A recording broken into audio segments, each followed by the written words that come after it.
So quickly, this workspace uses the app Notion, so it's completely free, the app.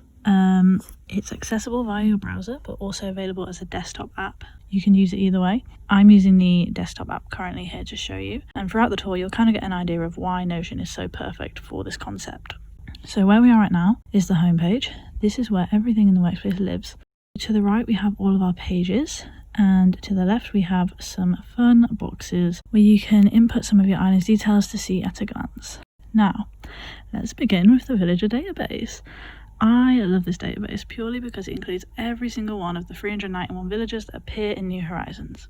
We are currently viewing this in table view. So what we see right now is all the information that is available relating to each villager, such as species, birthday, and even the amiibo card information, which I think is super useful. However, this view is kind of like an info dump. It's not very pleasing to the eyes or really that functional unless you want to see all of this information. So what we can do is we can click over here on the All Villagers button, and we can see a drop down of all the different ways that we can view this data set that I've already created. More of these views can be added later, but we'll look at these for now. So we have the Residence Gallery, so this is a great way to easily see all of your villagers at once.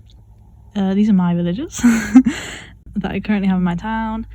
The information that we can see under each of these photos is completely customizable to help you see the information that's important to you. If I wanted to see all their birthdays, for instance, in this view, I can click properties here at the side and toggle on that information as I please.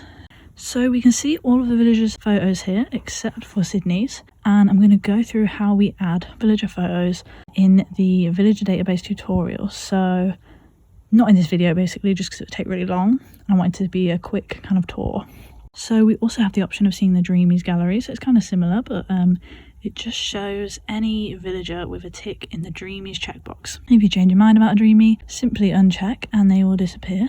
Same as possible, so it's kind of how the residence gallery works, so just literally click if you have the resident there, or if they've left, unclick. Another great use of the filters feature is for finding specific villagers based on their information. Let's go back to the all villagers view. I want to find Matilda. Matilda is a kangaroo. Rather than scrolling all the way down, I'm gonna go to the filters function here. At the side, click on the three dots, click filters, and I'm gonna specify by species, and then I'm gonna show kangaroo villagers. What it will do, it will filter out all of the other species and it will only show me ones that have the species set as kangaroo. So it's important that you don't change any of this information or you will get confused. Here we can see her personality type, favourite saying, even her hobby. So I'm going to make her a Dreamie, so let's click on the Dreamies button. Then we'll go back to the Dreamies gallery and see her added in.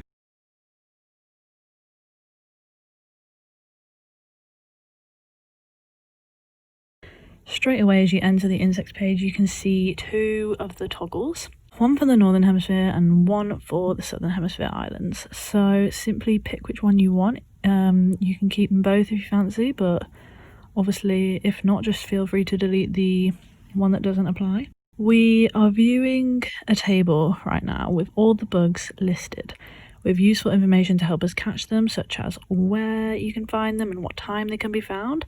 If we just scroll slightly further along, we can see what time of year they can be found. Using the different table views and filters, we can select any month and the database will show us which bugs are available to catch that month. Now, as you can see, for October, I've actually caught a large amount of bugs, but there are still some left that I need to get. So in order to focus only on the ones that I still need, in my encyclopedia, I'm going to use the filter button and filter by encyclopedia unchecked. Perfect. Now all the important information is there at a glance, and hopefully I'll be able to catch these before the month is out. The same can be done for the next month and all the months. The Southern Hemisphere database, like I just said, works exactly the same, except different bugs appear in different months. So the table has been altered to suit the Southern Hemisphere. The fish and the sea creatures database work exactly the same, but it shows you slightly different information related to how you catch them. So let's just quickly check those out. Again, they both have Northern and Southern Hemisphere datasets, and they both have the checkbox option to help you see the relevant information, so the ones you haven't cached essentially. Also, if there's any information in any of these tables that you just don't think you'll find relevant, literally just go to the properties button and toggle off the ones that you don't want to see. Next, we have the fossil database. So this is kind of really similar again. Just check off the ones that you've got and then you can go on the table views and filter by the ones that you need to get still, or the ones that you haven't got. I mean, a lot of people, if you've been playing a long time and you haven't reset, you probably have got them all by now, but I think it's pretty useful because I've still got one to get, to be fair. So the next one I am so excited to show is the Reds art database. So as any art should be displayed, we are of course in gallery view. Here we can see all the paintings and sculptures available to purchase from Red, but with pictures obviously. So at a glance we can see which ones are genuine and which ones are forged. This database will save you so much time, I promise. It's literally saved me loads of time already since I've been using it. Another aspect I love is when you click on artwork, genuine or forged, you can see the information relating to the original piece that Nintendo are referencing. So I think that's really cool. Next we have KK Slider's music database. So I literally use this every single day. So obviously Nook Shopping sells 1 KK song a day, so this is just perfect to see if I've already got it. Like I say, I literally use it every day. Also great for finding the hidden KK songs that can only be requested at concerts, so thankfully due to this I have now got all 3 of those. The reactions database is pretty similar to all the other databases. It gives you information about which villagers supply which reactions. So if, like me, you're still missing a fair few, you can sift through and see which villager personality types you need to get more friendly with in order to get the reaction that you desire.